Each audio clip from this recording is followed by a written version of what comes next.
Comedian Kunal कामराला Madras उच्च न्यायालयाचा दिलासा। कामराला 7 एप्रिलपर्यंत अटक न करण्याचे आदेश। एकनाथ शिंदेंवर व्यंगात्मक गाणं केल्याप्रकरणी कामरावर गुन्हा।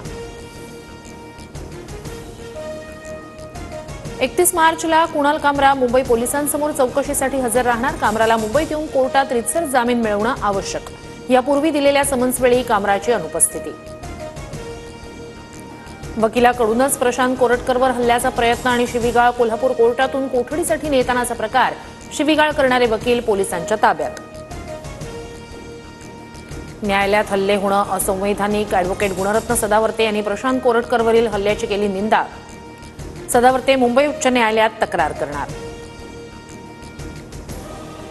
कुणाल कामराला 3rd डिग्री देण्याबाबत एक मंत्री बोलतो मग शिवरायांबद्दल गलिच्छ वक्तव्य करणाऱ्या प्रशांत कोरटकरचे औरंगजेबाच्या बाजूला कबर खोदा। काँग्रेस नेते विजय वडेट्टीवार आक्रमक।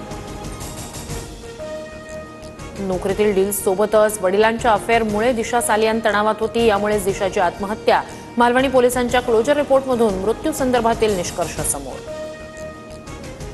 दिशा सालियान मृत्यू प्रकरणात अभिनेत्री दिशा पटाणी आणि अभिनेता मिलिंद सोमण यांचा जबाब नोंदवला। दिशा काम करत असलेल्या कॉर्नरस्टोन कंपनीशी जाहिरातींसाठी दिशा पटाणी मिलिंद सोमण यांचा करार।